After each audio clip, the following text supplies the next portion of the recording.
সবাই ওয়াজ শুনে খুশি।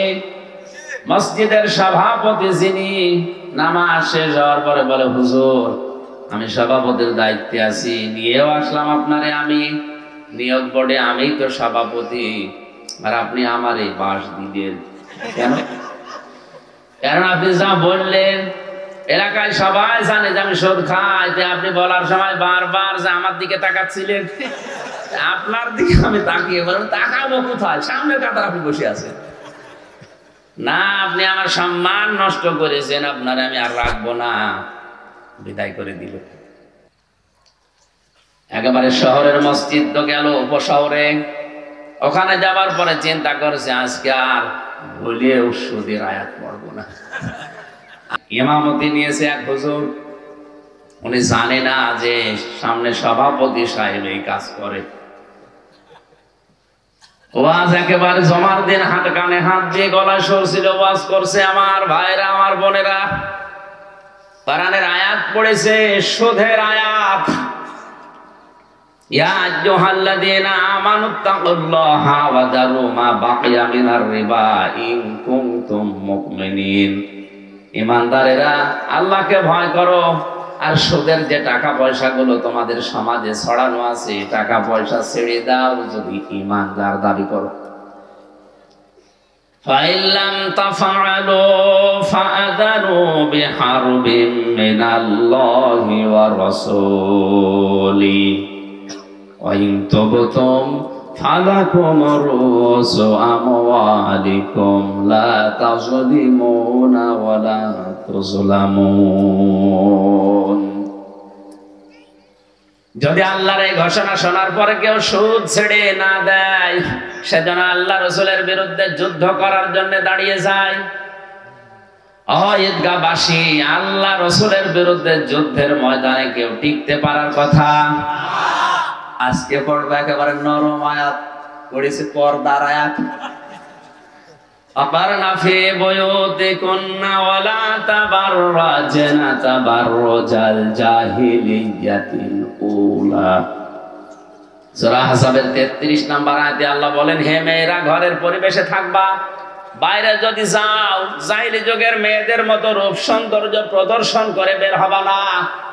তাবাররুজের অর্থ তাফসিরে খাজেন লিখেছে 3টা। কয়টা? বলেন বলেন।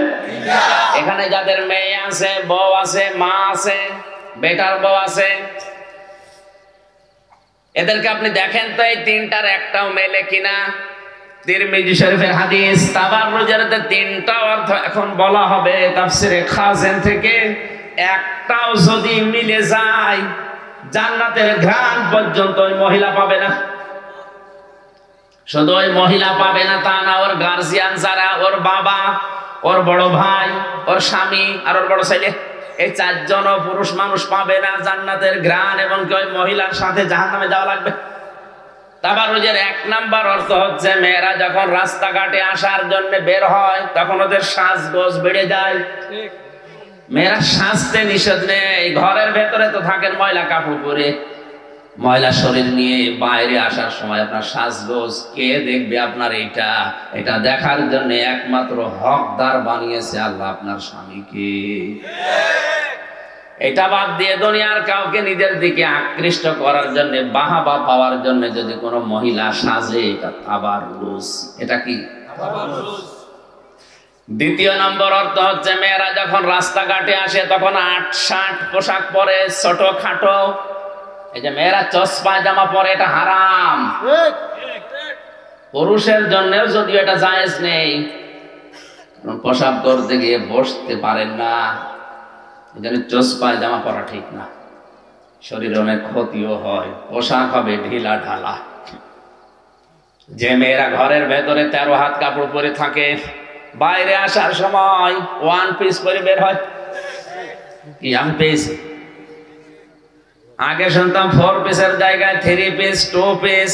এখন কলেজ বিশ্ববিদ্যালয় যারা আসে অধিকাংশ ওদের এমন পিস, 1 পিস, 1 পিস দিয়ে পুরো শরীর কভার করা।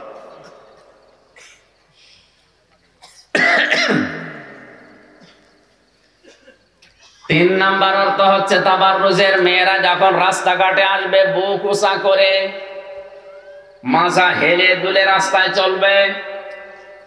যারা এখানে আসি এই তিনটা অর্থের সাথে মিলানো মানুষ দেশে আছে না নেই?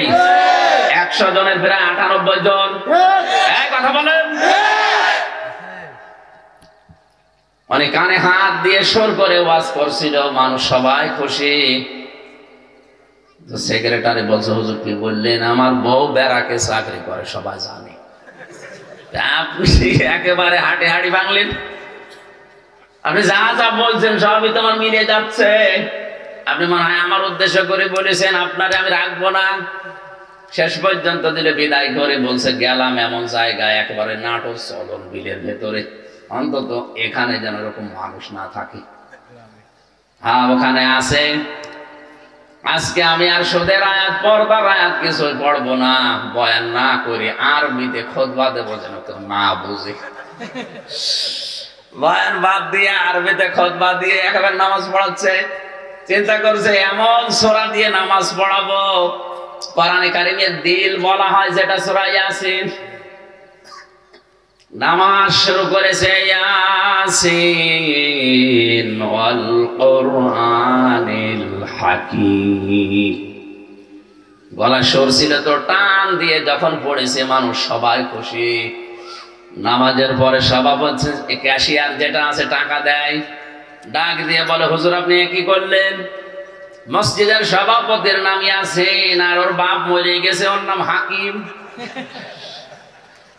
আপনি প্রথম দিন জমায় এসে এই বাপ বেটার নামে দোয়া করেন, সূরা পড়েন। আমি যে ক্যাশিয়ার আপনারে টাকা দেব, আমার নামে কোনো সূরা নেই। আমি আপনার নামে সূরা পাবো কোথায়? আপনার নাম হচ্ছে বাবর আলী, বাবর আলীর নামে কোনো সূরা আছে না? আপনারে আমার নামে সূরা করা লাগবে আগামী জমায়, সামনের জমায়। যদি আমার নামে সূরা না পায় আপনার আমি টাকা দেব। চিন্তা করছে সামনের জমায় বাবর আলী নামে কোন সূরা আছে কিনা। কোরআন শরীফ পড়ে দেখে না বাবর আলী কোন সূরা আছে, কিন্তু আজকে তোর নাম বলা লাগবে। সূরা ফাতিহা শেষ করার পরে চিন্তা করছে, আল্লাহ আমাকে একটা মিলিয়ে দাও, কি পড়ি? নামাজের ভেতরেও পড়েছে, ইয়া বাবর আনতা কালবন ওয়াবুহু খিনজির ওয়াজাদুহু হিমার ওয়া ইন্নাহুম লাজাহিলুন। আল্লাহু আকবার বলার দরকার নেই, এটা আয়াত না, এর অর্থ একেবারে উল্টা পাল্টা। সুর দিয়ে যখন পড়েছে, ক্যাশিয়ার তো খুশি, জাস্ট অন্তত আমার নামে একটা সূরা হয়ে গেছে। এমন সূরার অর্থ বলেন, অর্থ বলেছে, হে বাবর নিশ্চয় তুই কুকুর, তোর বাবা শুকর, তোর দাদা গাধা, তোর 14 বংশ মূর্খ জাত। আমি হাসির জন্য বলি নাই, বাস্তবে এটাই। জালেম যারা, এই জালেমদেরকে খুশি করার মতো কোনো আয়াত আল্লাহ কোরআনে দেয়নি, যা দিয়েছে সবার বিরুদ্ধে। এজন্য ওয়ালা ইয়াজিদুজ জালিমিনা ইল্লা খাসারা, খাসার না খাসারা একটা টান আছে। আমরা যারা কোরআন শুনতে এসেছি, অন্তত আমাদের মন যেন আবু বকরের মতো হয়। আবু জেহেলের মতো হলেও নবী এসে যদি কোরআন শোনায়, তাও আপনার হেদায়েত হবে না। কারণ এই কোরআন আল্লাহর নবী আবু বকরের সামনে পড়েছিলেন, আবু জেহেলের সামনেও পড়েছিলেন। আবু বকর কোরআন শোনার পরে তার ঈমান বেড়ে গেছে, আর আবু জেহেল কোরআন শোনার পরে ওর শয়তানি বেড়েছে। এখানে যদি আবু বকরের মতো মন নিয়ে বসেন, আল্লাহর কসম আজকের তেলাওয়াত কিন্তু আয়াতে আপনার ঈমান বাড়বে যদি বুঝে থাকেন। আর যদি আবু জেহেলের মতো মন নিয়ে বসেন, আমি হামজা না, কিয়ামত পর্যন্ত নবী যদি আসে আপনার হেদায়েত হবে না। কোরআন সবাইকে হেদায়েত দেয় না। হ্যাঁ, কোরআন হেদায়েত দেওয়ার জন্য এসেছে, কিন্তু সবাই এর কাছ থেকে হেদায়েত পায় না। পৃথিবীতে যে সূর্য ওঠে, সূর্যের আলো দুনিয়ায় পায় সবাই। এটা কবরস্থান নাকি? কোন দিকে তাকিয়ে আছেন? গল্প করছেন অনেকে। 1 ঘন্টা মতো একটু গল্প বন্ধ করে। সূর্যের আলো দুনিয়ায় সবাই পায়? হ্যাঁ, না না পায় না। অন্ধ আলো পায়? এখন এই দোষ কি সূর্যের না চোখের? চোখের দোষ। চোখ যদি আমার মতো ভালো থাকতো, আমার মতো আলো দেখতে পেত, কথা বলেন ঠিক কিনা? কোরআনে কারীম দুনিয়াতে এসেছে হেদায়েত দেওয়ার জন্য, কিন্তু এখান থেকে সবাই হেদায়েত পাচ্ছে না। বুঝতে হবে দোষ কোরআনের না, এ দোষ আপনার কপালে। নিজের বডি, নিজের স্ট্রাকচার ঠিক রাখার জন্য অনেক মা সন্তানকে দুধ দিতে চান না। 2টা ক্ষতি হবে আপনার। 1 নম্বরে মায়ের স্তনের দুধের সাথে সন্তানের একটা মহব্বত, ভালোবাসা আল্লাহ তৈরি করে রাখে। যত বড় হবে ওই সন্তান মা বাবার প্রতি যদি দুধ খেয়ে থাকে তাদের প্রতি বিনয়ী থাকবে। আর যদি এটা না খেয়ে খেয়ে ডানো খেয়ে বড় হয়, ওর ভেতরে পশুর দুধ মিশ্রিত করা আছে, ওর চরিত্র হয়ে যাবে পশুর মতো। বড় হওয়ার পরে পশু পাখি যেভাবে আচরণ করে আপনার সাথে ঠিক ওই রকম আচরণ করবে। 2 নম্বরের ভয়ঙ্কর এটা, কোন মহিলাকে আল্লাহ যে দায়িত্ব দিল স্তনের দুধগুলো 2 বছর একাধারে বের করে দাও, প্রতিদিন 8 থেকে 9 বার করে সন্তান দুধ পান করে। বিজ্ঞান বলেছে প্রতিবারে যদি 1 পোয়া করেও হয়, প্রতিদিন প্রায় 2 কেজি হয়। 2 বছরে কমপক্ষে 76 মণ হয়। কত? অথচ মায়ের ওজন মাত্র 50 কেজি। 50 কেজি মানুষের ভেতর থেকে 2 বছরে আল্লাহ 76 মণ দুধ বের করেছে। আমার কুষ্টিয়ায় গ্রামের বাড়ি, যেখানে 1 লোকের দুধ একটা ভালো খাবার। আমরা জানি এটা খাবারের ভেতরে সর্বোৎকৃষ্ট বলা হয়, মধুর পরে এর স্থান।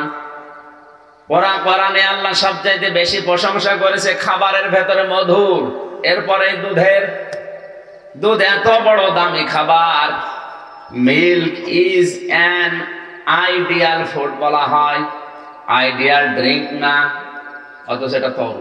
এটা তরল না নাকি? এটা ঘন থাকে সব সময়, তরল জিনিস।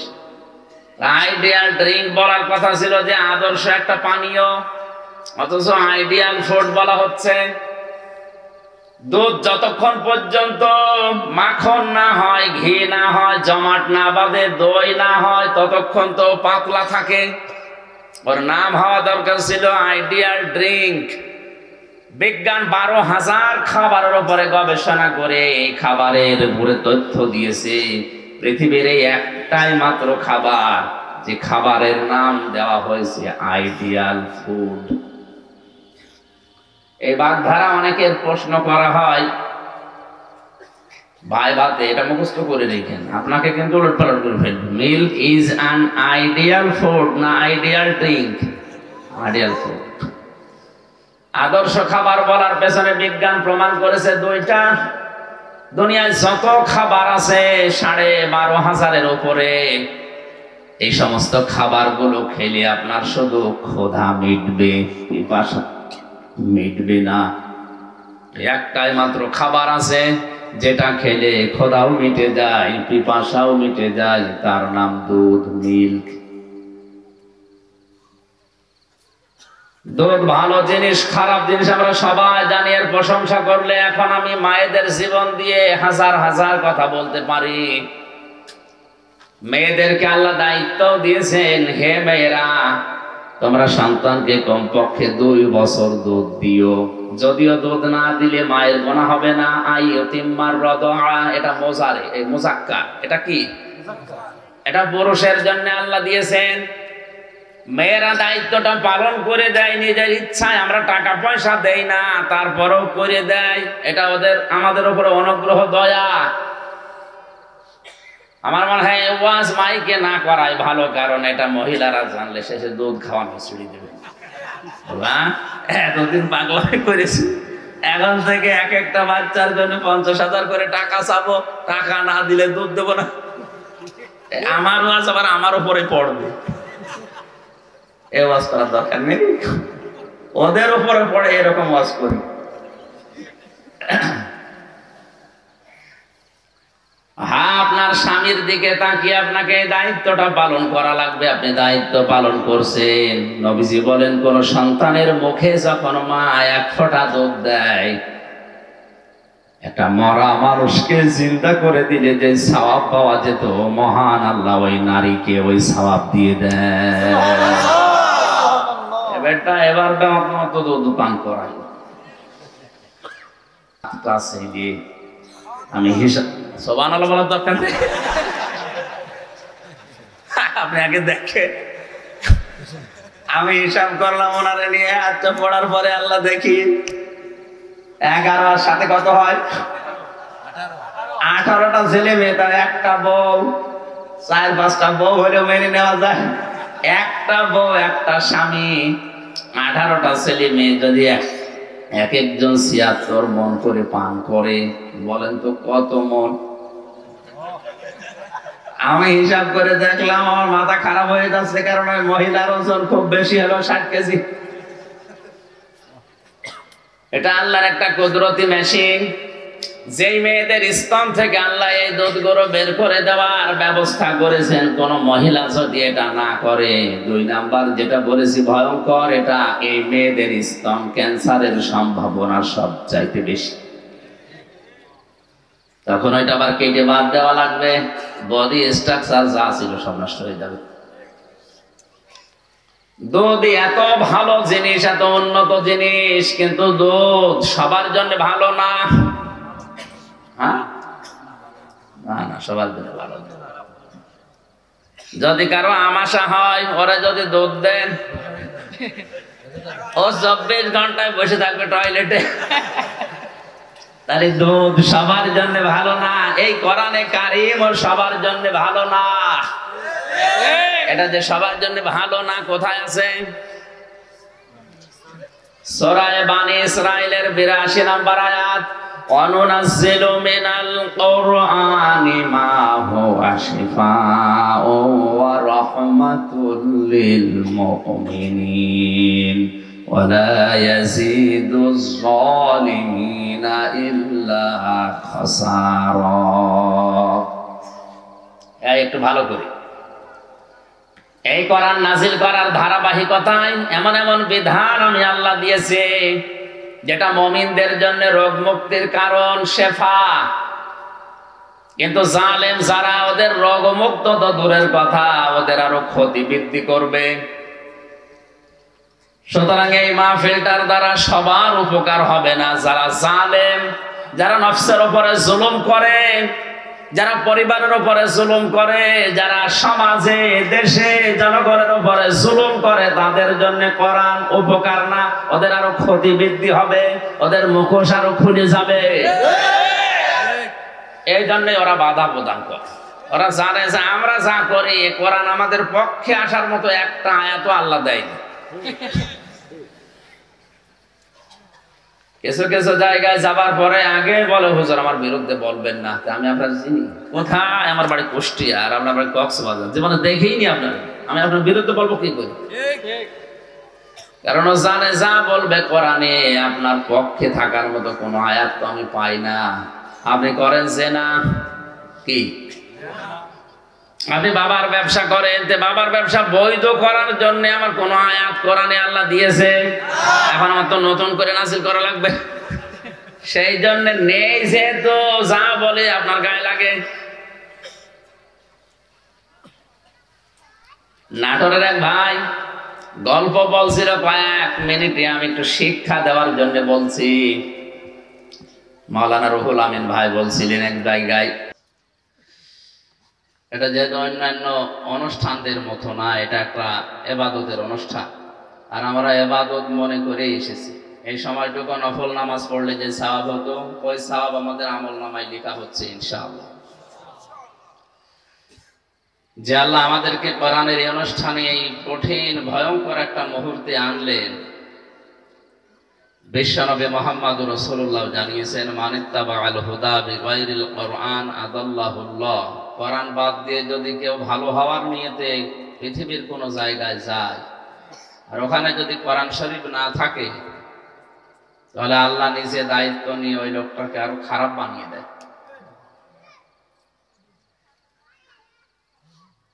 অনেক বড় কথা এটা। আদাল্লাহ ইউদিল্লু বাবে ইফআল থেকে দাল্লা ইয়াদিল্লু যদি দিতেন তাহলে অর্থ হতো আপনি নিজেই নিজেকে খারাপ বানিয়ে ফেলেছেন।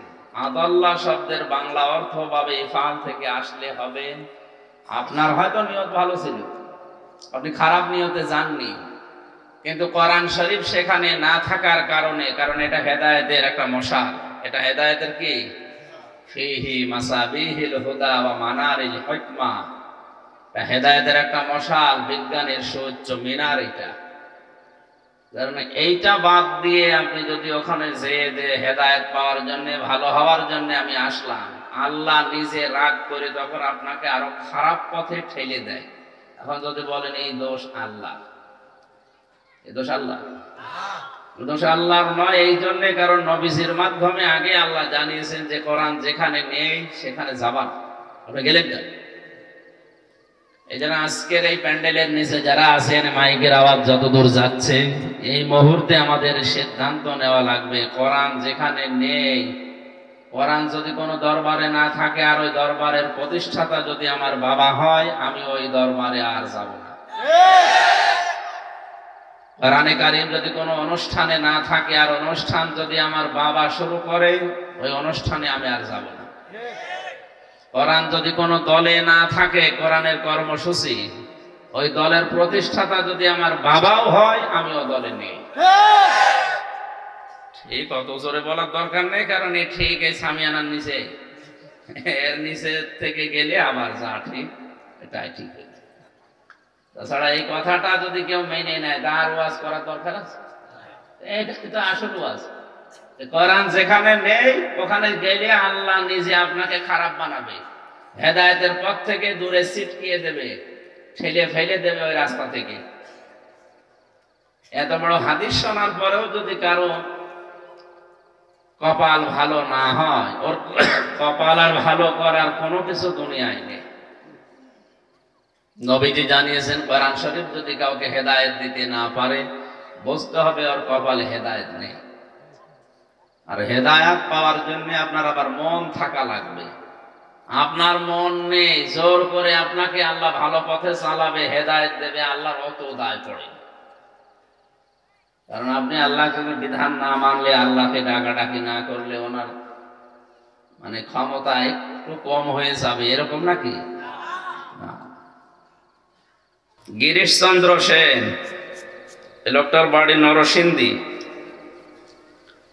এ বেটা হিন্দু, আমাদের চাইতে ও কোরআন বেশি পড়েছে, বেশি বুঝেছে, বেশি লিখেছে। কারণ কোরআনে কারিমের শুধু বাংলা অনুবাদ করে নাই, ও তাফসির পর্যন্ত লিখেছে। তো বলেন তো, একটা লোক যদি তাফসির লিখতে চায় কোরআন থেকে, কত বড় জ্ঞানী হওয়া লাগে অন্তত কোরআনের ব্যাপারে। এক একটা শব্দের কত অর্থ জানা লাগে, তারপরে তো একটা শব্দের এত একটা অর্থ আপনি মুখস্থ করেছেন, তাফসির করতে পারবেন না। দরবা মানে মারা, দরবা মানে কি বলেন বলেন? যে আঘাত করা, মারা বলে, এই একটা অর্থ আপনি জানেন। কিন্তু দরবা মানে শুধু মারা না, দরবা মানে দৃষ্টান্ত দেওয়া, দরবা মানে সফর করা। এরকম 33টা অর্থ আছে এক একটা শব্দের, প্রায় কোন শব্দের 99টা পর্যন্ত অর্থ আছে। আপনি জানেন হয়তো একটা, বাকি দরবা মানে এমন জায়গা আল্লাহ দিয়েছেন সেখানে মারা না, সেখানে উদাহরণ দেওয়া, দৃষ্টান্ত দেওয়া অর্থে আল্লাহ দিয়েছেন। আপনি মারা অর্থে দিলেন, আপনারও ঈমান থাকবে না? তাফসীর করা তো দূরের কথা। আশরাফ ভাইয়ের আগে যে মাওলানা কথা বলছিলেন, আমি খাবার খেতে যে একটু কান এদিকে লাগিয়ে শুনছিলাম। ওমা কানা লিমুমিনিন ওয়ালা মুমিনাতিন ইযা কাদাল্লাহু ওয়া রাসূলুহু আমরান। এখানে আল্লাহ তাআলা ফাইল, কর্তা। আল্লাহ তাআলা বলেন, আমি এবং আমার রাসূল কোন বিষয়ে যদি সিদ্ধান্ত দেই, আর কোন ঈমানদার নারী পুরুষ যদি ওইটা না মানে, তাহলে সে আর ঈমানদার থাকে না। আরবিতে যেটা বললাম তার বাংলা অর্থ ছিল এইটা, কিন্তু উনি আরবিটা হয়তো মনের খেয়ালে বা অন্য খেয়ালে পড়ে ফেলেছিলেন ওমা কানা লিল মুমিনিন ওয়ালা মুমিনাতিন ইযা কাদাল্লাহা ওয়া রাসূলুহু, মানে অর্থ পুরা পাল্টিয়ে গেছে। এমনকি যদি কেউ বিশ্বাস নিয়ে এটা পড়ে তার ঈমানও চলে যাবে। ইযা কাদাল্লাহু, আল্লাহ নিজে ফাইল, এখানে কর্তা, আল্লাহ নিজে সিদ্ধান্ত দেন, রায় দেন। রায় দেওয়ার মালিক একমাত্র আল্লাহ। কে? ফায়সালা করার মালিক কে? আল্লাহ। এখন এই জায়গায় যদি আল্লাহকে ফায়সালা করা হচ্ছে, এজন্য আরবি গ্রামার আরেকটু আয়ত্ত করা দরকার আলেমদের। এনারাও সেই 6, 7, 8, 9 পর্যন্ত পড়া আছে, এরপরে তো আর হাত মাত দেওয়া হয় না অনেকের। তো এই গ্রামারের কিতাবগুলো প্রতিনিয়ত আমার মনে হয় আলেমদের অন্তত ঝালাই করা দরকার। বিশেষ করে কাফিয়া, সারে জামি পর্যন্ত যে গ্রামারের কিতাব আছে, এগুলো আয়ত্তে না থাকলে আপনি কোরআন শরীফ গলিয়ে ফেলবেন। যে এই হিন্দু বেটা কোরআন শরীফের তাফসীর পর্যন্ত করেছে, আমাদের চাইতে কোরআনও বেশি পড়েছে না কম পড়েছে? বুঝেছে আমাদের চাইতে অনেক বেশি। এখানে আশরাফ ভাই সহ যত আলেম বসে আছে, আমি সহ, ওকে হাত দিয়ে কেউ বলতে পারবে না যে আমি কোরআন শরীফের প্রতিটি শব্দের অর্থ জানি, কেউ পারবে না। অথচ আমরা সব কামেল পাস, অনার্স মাস্টার্স করা ও কোরআনের উপরে। আমার তো শুধু এই কোরআনের উপরেই তো সে ছোটবেলা থেকে কাটছে। এই 33 বছর বয়স এখন, এর ভেতরে আমার মনে হয় প্রায় 20-22 বছরই এর পেছনে। কারণ 5 এর পর থেকে তো এর পা ছাড়া অন্য লাইনে আমি যাইনি। কোরআনের উপরেই কামেল পাস, কোরআনের উপরে অনার্স মাস্টার্স করা, এর উপরেই গবেষণা চিন্তা ভাবনা যা। এরপরও পড়া কোরআনের প্রতিটি অর্থ আমার জানা নেই, ভুল হয়ে গেছে। পড়া আছে সব আমার, কিন্তু আবার রিপিট করা লাগবে, আবার স্টাডি করা লাগবে। আর বেটাই হিন্দু মানুষ কি পড়া পড়েছে, বাংলা অনুবাদ করেছে তো করেছে, পুরা কোরআনের তাফসীর পর্যন্ত লিখেছে, আমাদের বিশ্ববিদ্যালয়ে পাওয়া যায়। বলেন এই লোকটা কত কোরআন পড়লো জীবনে, কত লিখলো, কিরকম বুঝলো। কোরআন শুনেছেও সে বেশি আমাদের চাইতে, কিন্তু কপালে ওর হেদায়েত নেই। কেন? কারণ ওর মন ছিল না। কি ছিল না? ওর মন ছিল না। সারাটা জীবনের পেছনে ব্যয় করে ওর মন নেই, এজন্য ওরে আল্লাহ হেদায়েত দেয়নি। মারা যাওয়ার পরে ওর জানাজা হয়েছে? কবরে দিয়েছে? কি করেছে? পুড়িয়ে ফেলেছে। এই পর্যায়ের একজন মানুষকে যদি মারা যাওয়ার পরে জানাজা না দেয়, পুড়িয়ে ফেলে, কবরে না দেয়, তা আমরা কতটুকুই বুঝেছি আর কতটুকু এর কাছে এসেছি যে আপনাকে জোর করে হেদায়েত দেবে? কোরআন শরীফ যদি কাউকে হেদায়েতের পথে নিয়ে আসতে না পারে, বুঝতে হবে তার কপাল নষ্ট হয়ে গেছে। আমার যে তেলাওয়াত কিতাবের শেষের দিকে ছিল, ফামিনহুম মান হাদাল্লাহু ওয়া মিনহুম মান হাক্কাত আলাইহি দালালা। আমি আল্লাহ এই কোরআনে কারিমের দ্বারা কিছু মানুষদেরকে হেদায়েতের পথ দেখায়, আর কাউকে এর সাথে বেয়াদবি করার কারণে, উদাসীন থাকার কারণে তাকে কিছু মানুষকে আমি আল্লাহ গোমরা করে দেই, পথ ভ্রষ্ট করে দেই। জোরে বলেন নাউজুবিল্লাহ। কালকে যেখানে আলোচনায় ছিলাম রাতের বেলা, ওখানে শেষ পর্যায়ে একজন আলেম উনিও কথা বলছিলেন, ইন্নামা ইয়াখশাল্লাহু মিন ইবাদিহিল উলামা। এজন্য ইন্নামা ইয়াখশাল্লাহ হা হবে, এই জায়গায় কিন্তু আর হু হবে না। এখানে যদি ফাইল মফল কেউ না বুঝে, একেবারে গলায় সুর আছে, টান দিয়ে পড়ে গেল, অর্থ এমন পাল্টিয়েছে যে ঈমান থাকা দায়। সূরা ফাতিরের 28 নম্বর আয়াতের এই মাঝের অংশটুকু, ইন্নামা ইয়াখশাল্লাহা মিন ইবাদিহিল উলামা। আল্লাহ তাআলা বলেন, অবশ্যই পৃথিবীতে যারা আলেম তারাই আমি আল্লাহকে সবচাইতে বেশি ভয় করি। কিন্তু ইন্নামা ইয়াখশাল্লাহু মিন ইবাদিহিল উলামা, অবশ্যই আল্লাহ আলেমদেরকে বেশি ভয় করে।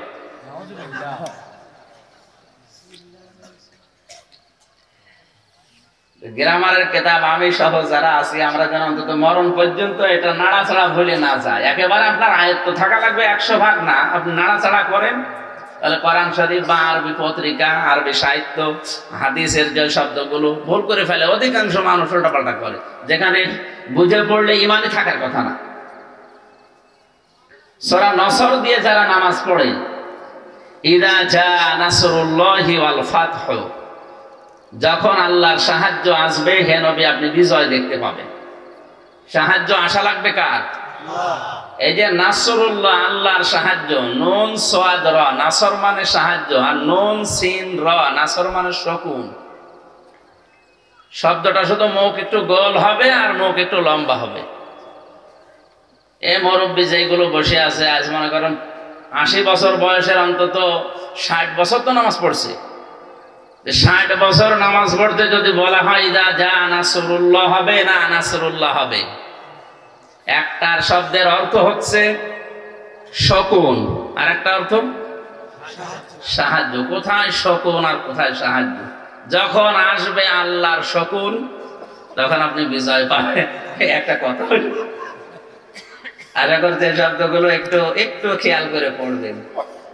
সূরা ইখলাস যারা পড়েন, আমার মনে হয় আমি আলেম হওয়ার পরেও আমার ভাই ভাতে এটা ধরেছিল, বলু আল্লাহু আহাদ কামেলে যখন ভাই ভাই আমার এই প্রশ্নটা দিয়েছে, ওই সময় তো এমনিতে ভয়তে ভয়তে থাকি। আমারও বলছে সূরা ইখলাস পড়েন তো। ইখলাস আমার মেয়েও পড়তে পারে, আর না পড়ে আমি বলু আল্লাহু আহাদই বলেছি। উনি বলছে কথা বলে না। আমি বললাম সাথী ভুল হয়েছে। বলছে না, অধিকাংশ মানুষ বলে কুলহু আল্লাহু আহাদ। বলহু আল্লাহু হবে না আল্লাহু, ও আর উপরে জবর আছে। যদি আপনি থেমে যান তাহলে তারপরে আল্লাহ বলেন। এই জন্য কুলহু আল্লাহু আহাদ, আর আল্লাহর আগে জবর আর পেশ থাকলে আল্লাহ আবার মোটা হয়ে যায়। তাহলে কুলহু আল্লাহু আহাদ, কুলহু আল্লাহু আহাদ না। আমার কথা বোঝা যাচ্ছে? যদিও ছোটখাটো ভুল মনে ছোট, অনেক বড় ভুল।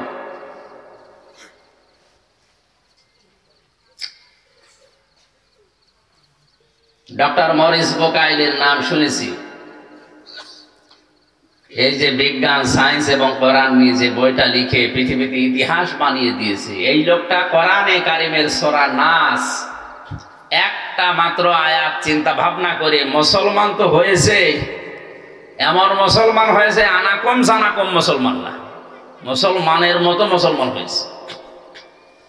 এই জন্য এটা যদি কাউকে ফিরিয়ে দেয় যে এও আপনাকে ভালো বানাতে পারছে না, আপনি বুঝবেন আপনার কপালে আর হেদায়েত নেই, জাহান্নামে আল্লাহ দেবে। এই জন্যই আপনি তৈরি হয়েছে। এজন্য আমাদের মন থাকা লাগবে গিরিশচন্দ্র সেনের মতো, নাকি? আর